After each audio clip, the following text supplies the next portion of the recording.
मैं Amit Pachauri crime alert के इस एपिसोड में आपका स्वागत करता हूँ। आइए दिखाता हूँ आपको एक ऐसे दरिंदे की दास्तान जो इंसानी खाल में छुपा हुआ एक भेड़िया था।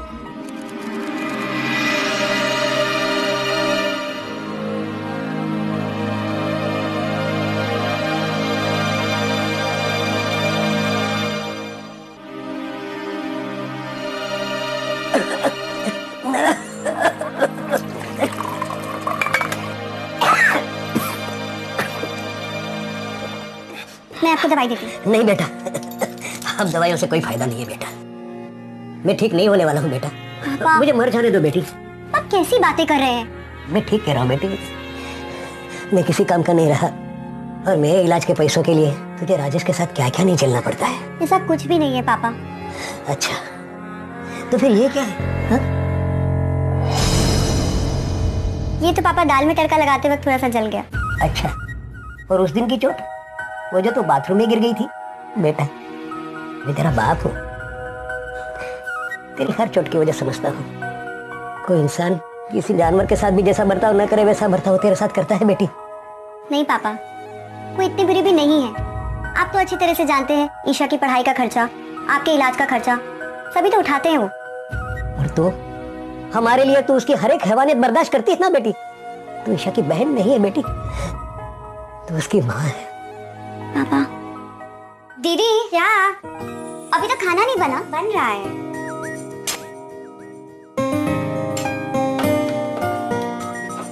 दीदी खाना जल्दी बनाओ ना, बहुत भूख लगी है। ये क्या है ईशा, तूने फिर से दुपट्टा नहीं पहना? तुझे पता है ना तेरे जीजा जी को बिल्कुल पसंद नहीं कि तू ऐसे घूमे। जा पहले दुपट्टा पहन कर आ, वो आते ही होंगे। अब जा, पता है अभी पहन के आती हूँ।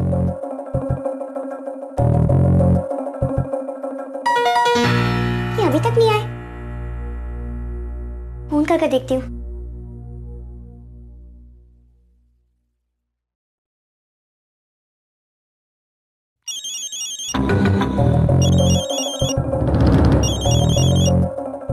क्या हुआ? क्या हुआ? क्यों बार बार फोन कर रही हो? फोन का बिल तुम्हारा बाप भरेगा। वो आप अभी तक आए नहीं तो सोचा फोन करके पता कर लूं। फोन क्या दे दिया, मुसीबत हो गई। अरे मेरा घर है, मेरी मर्जी है, जब चाहूंगा तब आऊंगा।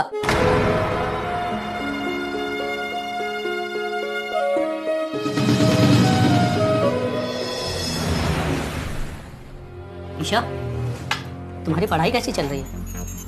जी अच्छी चल रही है। अच्छा, कब से एग्जाम? अगले महीने से है। मेहनत तो कर रही हो ना? हाँ जीजा जी। गुड। अरे अरे क्या कर रही हो? अंधी हो, दिखाई नहीं देता? मेरा ध्यान कहीं और। ध्यान नहीं था, हाथ तो मेरा जल गया ना।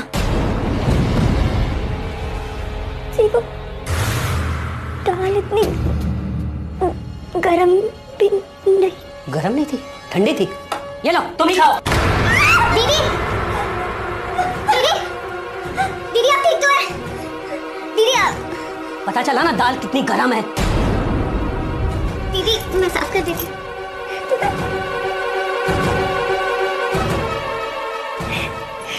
दीदी दो मैं साफ करती हूँ। दीदी रहने दे। दीदी दो मुझे, मैं कर लेती हूँ, आप कपड़े बदल लो। जाओ ईशा, तू जा बैठ के खाना खा। पर मैं आपकी मदद कर रही हूँ ना। मैंने कहा बैठ के खाना खा। पर दीदी जा।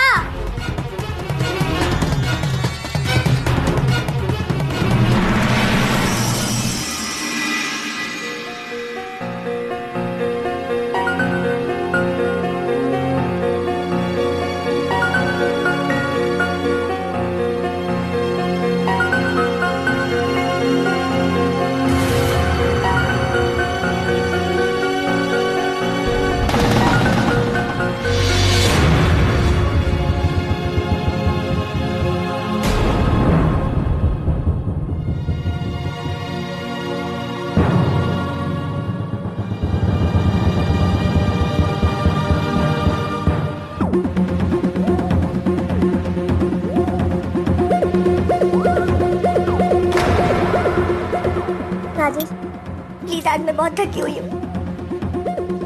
तुम तो हमेशा थकी हो जाती हो। बेकार की बातें करके मेरा मूड खराब मत करो।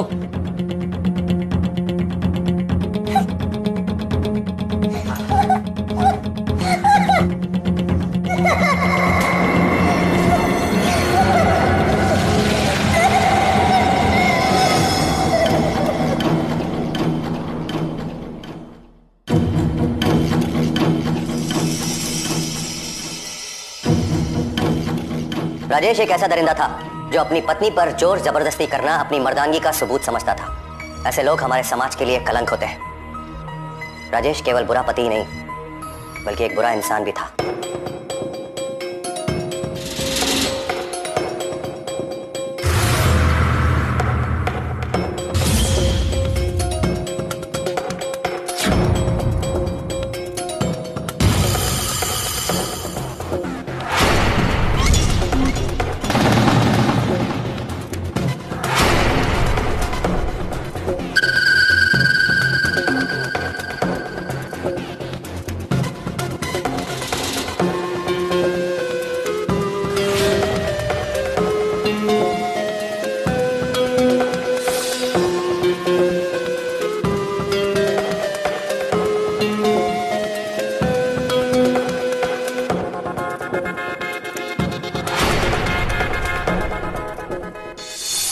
Good morning.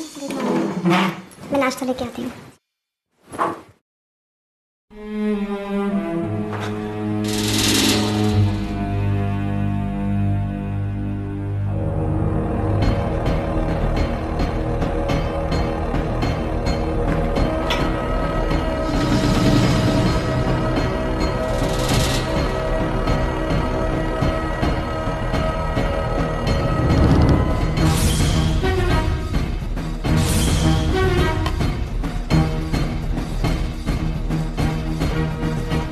दिव्या, ईशा बहुत बड़ी हो गई है ना?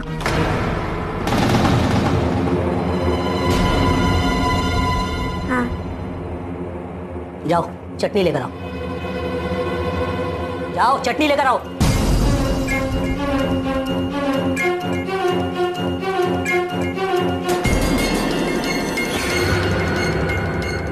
ईशा, तुम्हें किसी चीज की जरूरत तो नहीं, मेरे पास सब है। फिर भी कभी भी किसी भी वक्त कुछ भी जरूरत हो बेझिझक कह देना।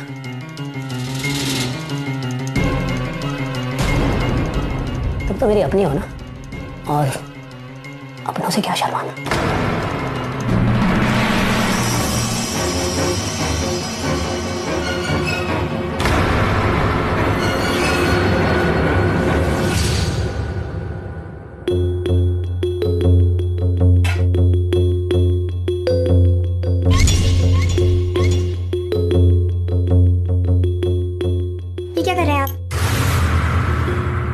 माँ की चेन है। कौन से ग्रंथ में लिखा है कि माँ की चैन पति की नहीं हो सकती? ये उनकी आखिरी निशानी है। तुम्हारे बाप का सारा कर्जा मैं उतारूं, तुम्हारी बहन के कॉलेज का खर्चा मैं उठाऊं, और तुम मुझे चैन नहीं दे सकती? अब बताता हूं मैं क्या कर सकता हूं।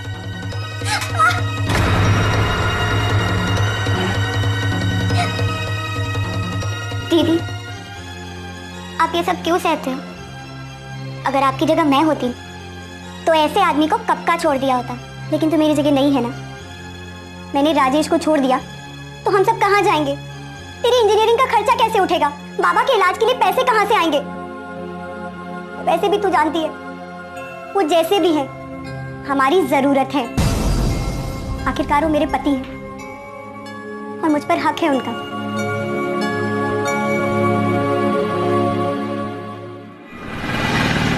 समझा करो बिंदिया रानी, शहर के बाहर गया हुआ था इसलिए नहीं मिल पाया। अब मैं कितनी भी कोशिश कर लूं ना, रोज रोज तो नहीं मिल सकता मैं तुमसे।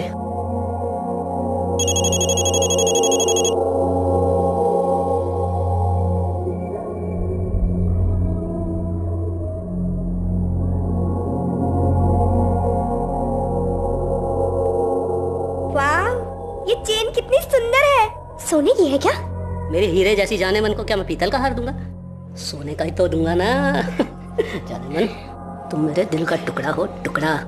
जब तुम मेरे साथ रहती हो ना, सब कुछ सुहाना सा हो जाता है। वैसे तुम तो बोल रहे थे कि तुम्हारे पास पैसे नहीं है, फिर ये सोने की चेन खरीदने के पैसे आए कहाँ से? अरे मेरी बिंदिया रानी, मैं तो तुम्हारे लिए चांद तारे भी तोड़ सकता हूँ। ये पीतल सोना पैसा कुछ नहीं है। और वैसे भी तुम आम खाओ, आम। गुठलियां गिनने से कोई मतलब नहीं है।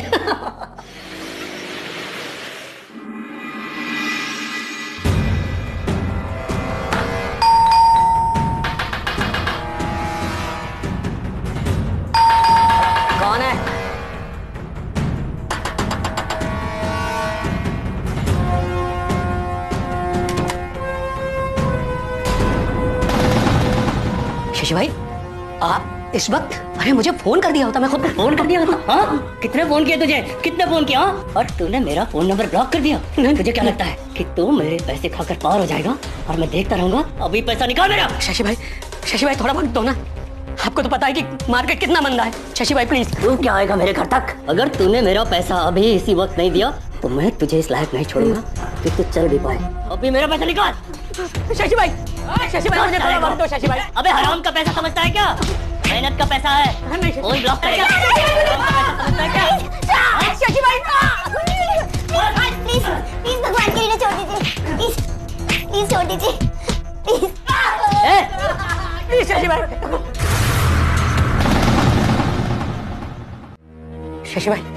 शशि भाई मुझे मारकर आपको क्या मिलेगा?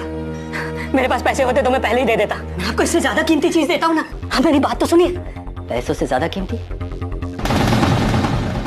पैसों से ज्यादा कीमती क्या है तेरे पास? मैं देता हूँ ना शशि भाई, आपको बताता हूँ ना, मैं समझाता हूँ ना। आप आइए मेरे साथ, आपको मैं देता हूँ ना। आप पहले इनको जाने को बोलिए।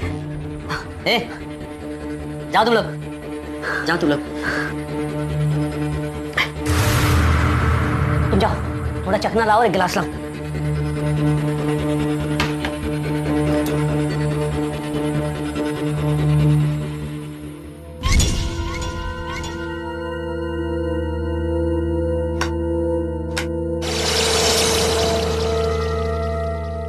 लीजिए शशि भाई, चीयर्स। शशि भाई, मैं देता हूं ना आपको एक ऐसी शानदार चीज देता हूं जो दुनिया की हर दौलत से ज्यादा कीमती है, हर शराब से ज्यादा नशीली। ईशा, ये मैं तुझे आखिरी बार राखी के घर रुकने का परमिशन दे रही हूँ। आज के बाद दोबारा मत पूछना मुझसे। और हाँ, सुबह कल घर जल्दी आ जाना, ठीक है? चल मैं फोन रखती हूँ। Okay bye.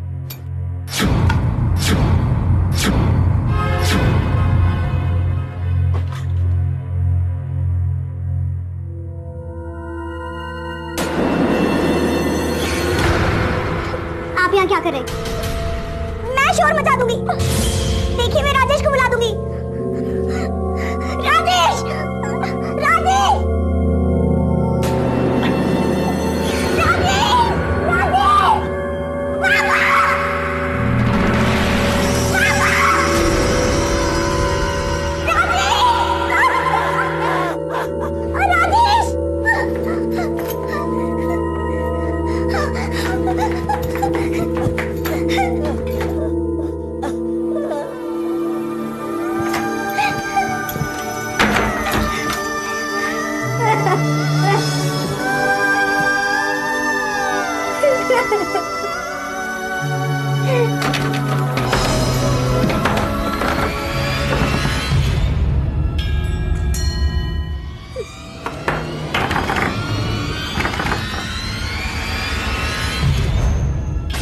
ऊपर क्यों आई तुम?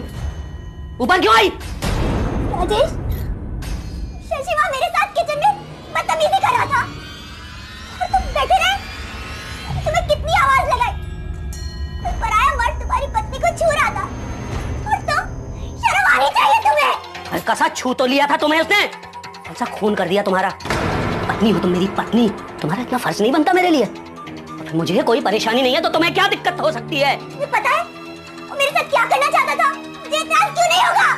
अब तुम्हें एतराज होगा जब तुम्हारा बूढ़ा बाप बिना दवाइयों के खांसते मर जाएगा, तब तुम्हें एतराज नहीं होगा? जब तुम्हारी बहन का पढ़ाई का खर्चा बंद कर दिया जाएगा, तब तो तुम्हें एतराज होगा कि नहीं होगा? नहीं, तुम ऐसा नहीं कर सकते। कुछ भी कर सकता हूँ। तुम ऐसा नहीं कर सकते। पति हूँ मैं तुम्हारा, तुम मेरी जागीर हो। मैं जैसा कहूंगा तुम्हें करना पड़ेगा, और नहीं करोगी ना तो देखो मैं क्या कर सकता हूँ।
मुझे पता है बहुत नाराज हो ना तुम मुझसे।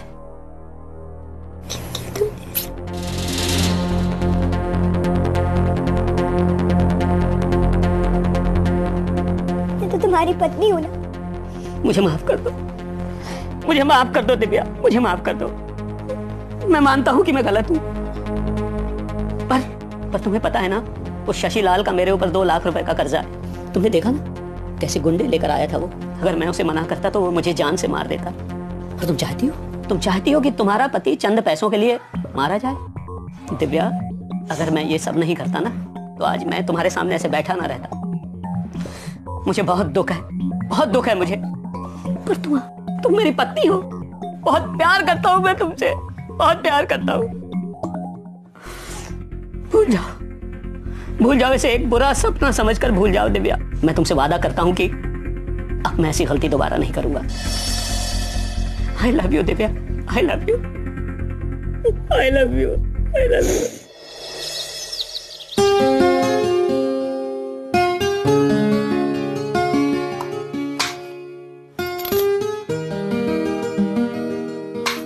दिव्या, क्या हुआ? चलो तैयार हो जाओ, हमें बाहर जाना है। क्यों? आज कोई स्पेशल ओकेजन है क्या? भाई हम अपनी खूबसूरत बीवी को बिना स्पेशल ओकेजन के बाहर नहीं ले जा सकते। क्या बात है, आज आप बड़े अच्छे मूड में हैं। दरअसल हमारा बचपन का दोस्त मुंबई आया हुआ है। अच्छा, हाँ, उसी से मिलने चलना है। चलो चलो जल्दी तैयार हो जाओ, चलो चलो। पहले मैं ये सब। नहीं, ये सब बाद में, पहले तैयारी। चलो ठीक है, मैं तैयार होकर आती हूँ। दिव्या, हाँ? माना कि तुम जो भी पहनती हो परी जैसी लगती हो, पर हम मेरे खास दोस्त से मिलने जा रहे हैं। कुछ इंप्रेशन जमाने वाली साड़ी पहनो। ठहरो, मैं तुम्हारे लिए साड़ी निकालता हूँ। हाँ, ये देखो, ये तुम पर बहुत अच्छी लगेगी। चलो चलो जल्दी करो, हमें निकलना है। ठीक है। ठीक है भाई, देर मत करना।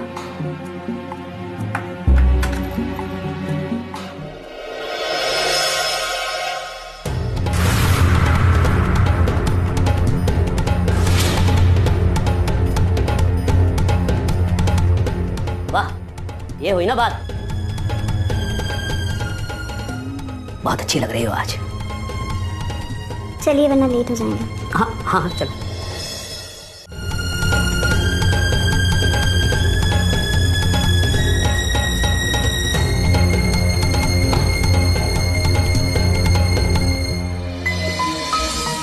हर बार जख्म देने वाला अगर अचानक से मरहम लगाने लगे तो समझ लेना चाहिए कि दाल में जरूर कुछ काला है।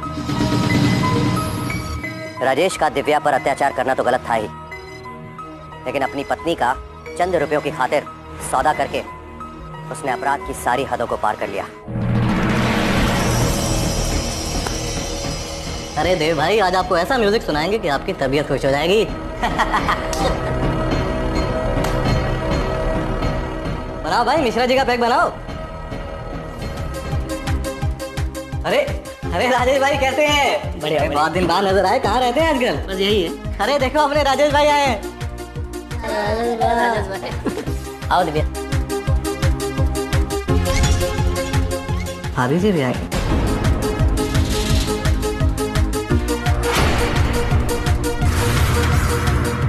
अरे आओ राजेश भाई, बैठो बैठो। क्या खबर यार? अरे आओ भाभी जी, बैठो।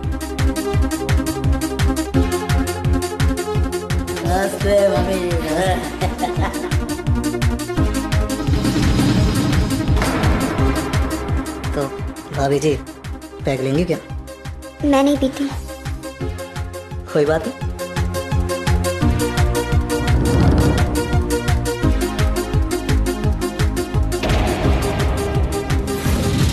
सुनिए सुनिए ना, क्या हुआ? ये आप मुझे कैसी जगह ले आए? मुझे यहाँ बहुत अनकंफर्टेबल फील हो रहा है। कैसा माहौल है यहाँ का। आप बैठिए, मैं घर जाती हूँ। दिव्या, मॉडर्न पार्टियों में हमेशा ऐसा होता है। सबके सामने मेरी बेइज्जती मत करो। एक काम करो, तुम अंदर जाकर टीवी देखो, मैं खाना भिजवाता हूँ। ठीक है। और बताइए कैसा चल रहा है सब?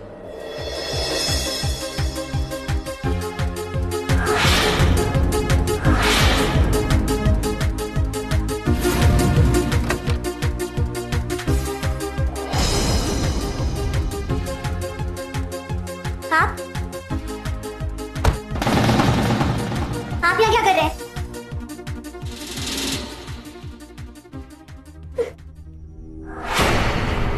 देखिए, छोड़िए मुझे, छोड़िए मुझे।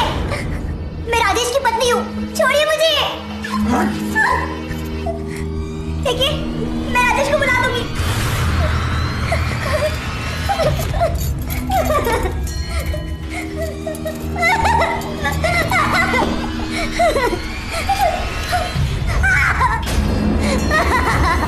छोड़िए मुझे, छोड़िए।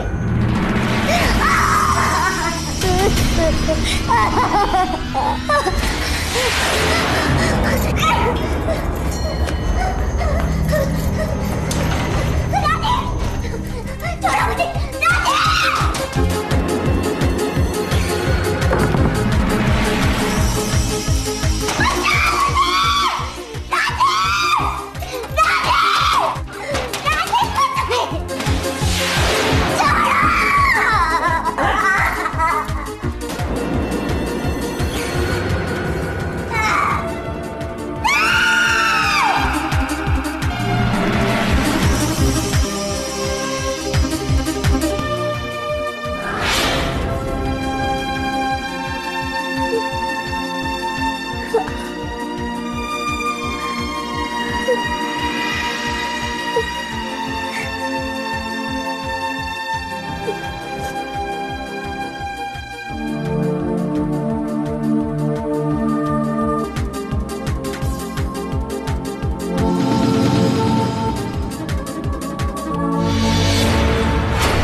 दिव्या,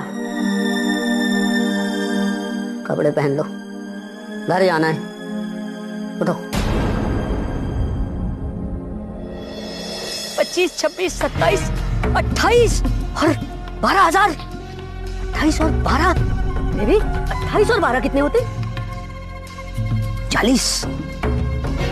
बैठे बैठे 40,000। एक दिन का 40,000, महीने में 30 दिन, यानी कि 12 लाख रुपए महीना। बेबी, तुम तो सोने के अंडे देने वाली मुर्गी निकल गई। 12 लाख रुपए महीना।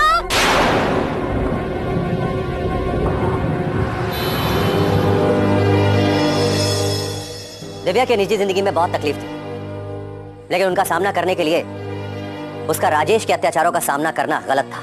राजेश ने जब पहली बार अपनी पत्नी की इज्जत का सौदा किया था, तो दिव्या ने अपने आप को यह सोचकर मना लिया कि राजेश के ऊपर कर्जा है और उसने मजबूरी में आकर यह कुकृत्य किया है।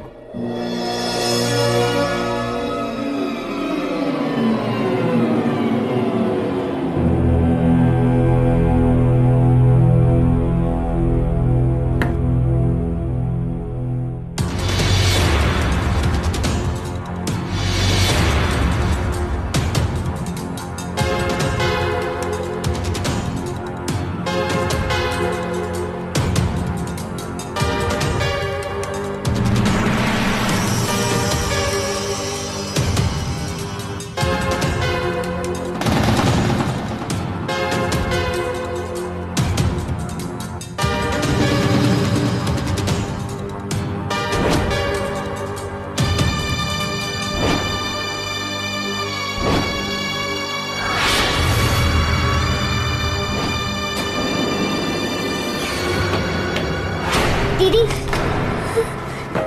दीदी क्या हुआ? ईशा,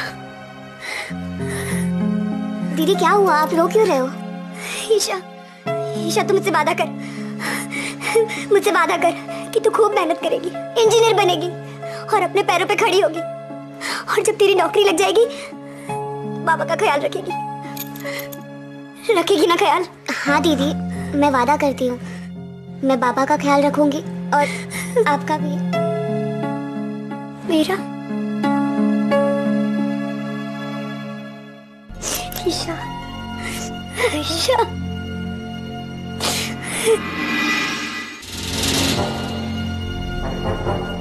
शशि भाई, आपने तो मेरी लाइफ बना दी। क्या आइडिया दिया आपने, एक रात में 40,000। मैंने इंटरेस्ट तो चुका दिया, वैसे ही रहा ना तो असल भी चुका दूंगा। चीयर्स शशि भाई, चीयर्स।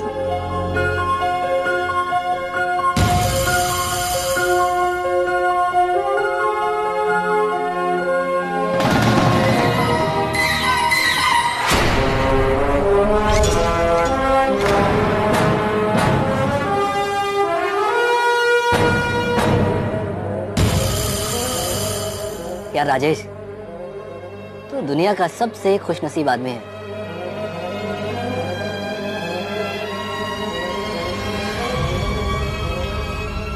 यार राजेश, तुम्हारे पास सोने के अंडे देने वाली दो मुर्गियां हैं, फिर भी तुम कर्ज में डूबे हुए हो।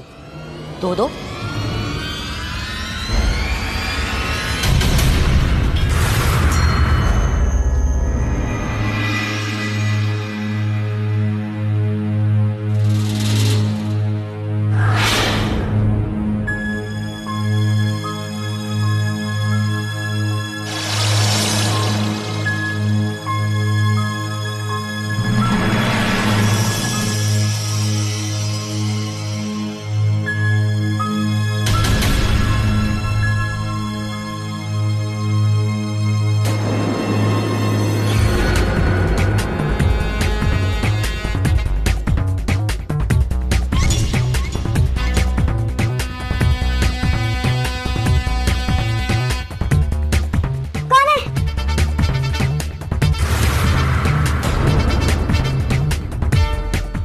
जीजा जी, आप यहाँ?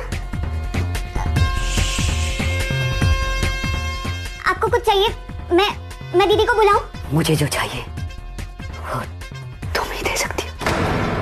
आपको मुझसे क्या चाहिए? जीजा जी, आप नशे में हैं। आप जाइए, हम सुबह बात करते हैं। आप जाइए। ठीक है, मैं जाता हूँ, सुबह बात करेंगे।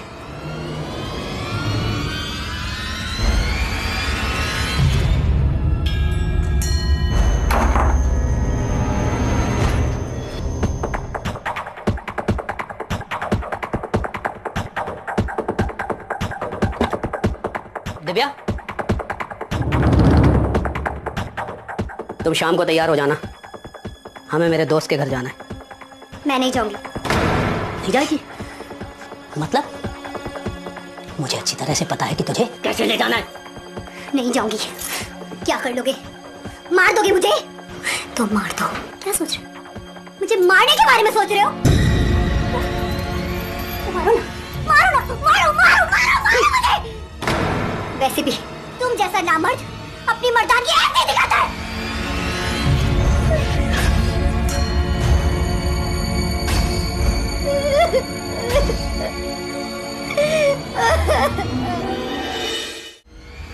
हाँ यार, पता नहीं आजकल जीजा जी कुछ अलग ही बर्ताव कर रहे हैं। और कल रात को तो वो नशे की हालत में मेरे रूम में आ गए थे। ईशा, मैं बाद में बात करती हूँ। जी जीजा जी। देखो तुम्हारे जीजा जी तुम्हारे लिए क्या क्या लाए हैं। लो देखो। ये सारे कपड़े मेरे लिए? हाँ बिल्कुल तुम्हारे लिए हैं। तुम इसमें से कोई भी ड्रेस कॉलेज पहन कर जाना, लोग भी देखे हमारी साली साहिबा के जलवे। थैंक यू जीजा जी। दीदी देखो ना, जीजा जी मेरे लिए कितने सारे कपड़े लेकर आए। मैं अभी ट्राई करती हूँ।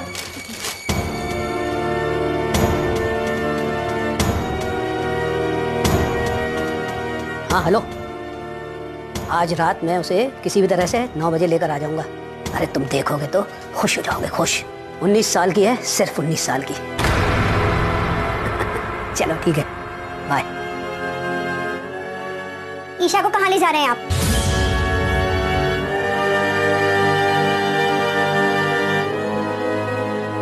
मैंने आपसे कुछ पूछा, आप ईशा को कहाँ लेके जा रहे हैं? क्यों? तुमने तो कहा था ना कि तुम मेरा खून भी कर दोगे तो मैं तुम्हारे साथ नहीं जाऊंगी। अब बड़ी बहन नहीं जा रही है तो छोटी ही सही। मुझे माफ कर दो, आप जो कहेंगे मैं करूंगी। ईशा को कुछ नहीं होना चाहिए। आप जहां बोलेंगे, जिसके साथ बोलेंगे, मैं जाने को तैयार हूँ। ईशा को कुछ नहीं होना चाहिए। प्लीज ईशा को बख्श दो। ये हुई ना बात, ये लो कार्ड। आज रात 8 बजे इस एड्रेस पे पहुंच जाना, क्योंकि मुझे तो नोटों से मतलब है, नोटों से। अब वो बड़ी से आए या छोटी से।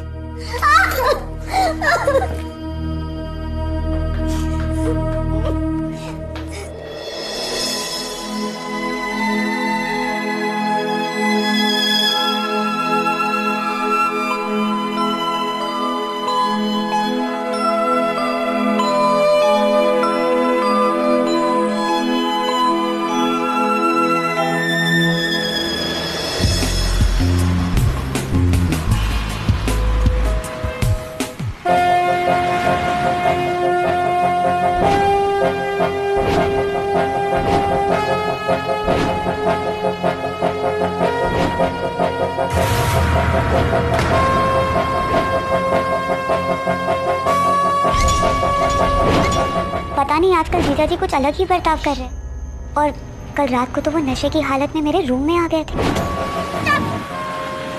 निकल लीजिए भैया।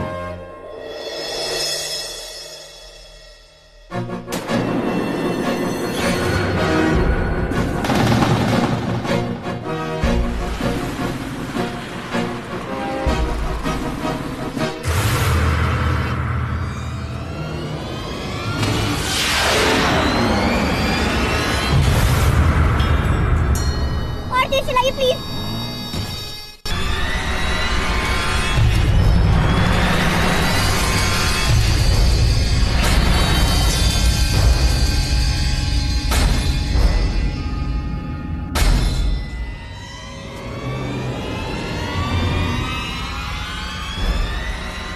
जीजा जी, आप यहाँ क्या कर रहे? मैं दीदी को बुलाऊंगी। जोर से मत चिल्लाओ। हर जीजा को अपनी साली से दिल लगी करने का पूरा हक है। और वैसे भी दिव्या मुझे कुछ नहीं बोलने वाली, क्योंकि साली पर तो जीजा का पूरा हक होता है। जीजा जी आप छोड़िए, जाइए, छोड़िए, छोड़िए।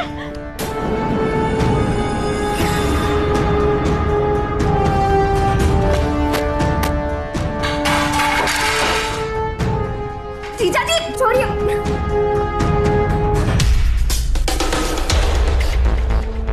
जीजा जी छोड़िए। देखो आप जो कर रहे हैं वो सही नहीं है। मैं दीदी को बुला दूंगी। दीदी क्या कर लेगी तुम्हारी?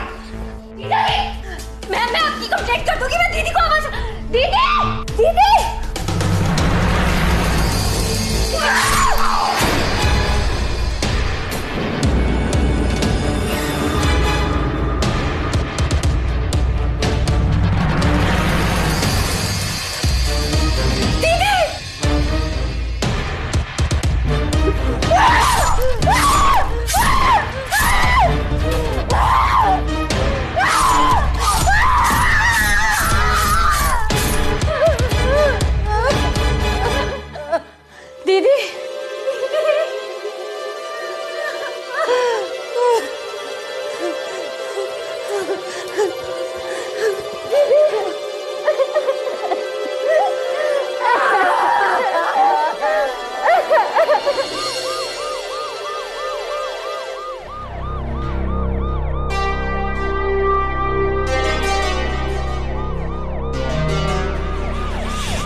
जुर्म करने वाला जितना बड़ा पापी होता है, जुर्म सहने वाला भी उतना ही बड़ा पापी होता है। दिव्या को राजेश के अत्याचारों को इस हद तक नहीं सहना चाहिए था कि पानी उसके सर से ऊपर से ही निकल जाए। जब पहली बार राजेश ने उसके साथ मारपीट की थी तभी उसे पुलिस की मदद ले लेनी चाहिए थी। ध्यान से सुनिए दोस्तों, जो औरतें घरेलू हिंसा का शिकार हैं, हमारे देश ने उनकी रक्षा के लिए कई सख्त कानून बनाए हैं। अगर दिव्या ने उसी वक्त कानून की मदद ले ली होती तो आज उसे राजेश का खून करने जैसा संगीन जुर्म नहीं करना पड़ता। दिव्या ने जो भी किया वो गलत किया। उसे कानून अपने हाथ में नहीं लेना चाहिए था। अगर आप या आपके आस पड़ोस में कोई भी ऐसी परिस्थिति से गुजर रहा है तो दोस्तों तुरंत पुलिस को सूचित करें, कानून का सहारा लें। क्राइम से बचना है तो हमें हमेशा अलर्ट रहना होगा। इसी के साथ मैं अमित पचौरी क्राइम अलर्ट के इस एपिसोड में आपसे विदा लेता हूं। वादा करता हूं कि अगले हफ्ते फिर एक दिल दहलाने वाली कहानी के साथ उपस्थित होऊंगा। तब तक के लिए दोस्तों, it's better be safe than sorry.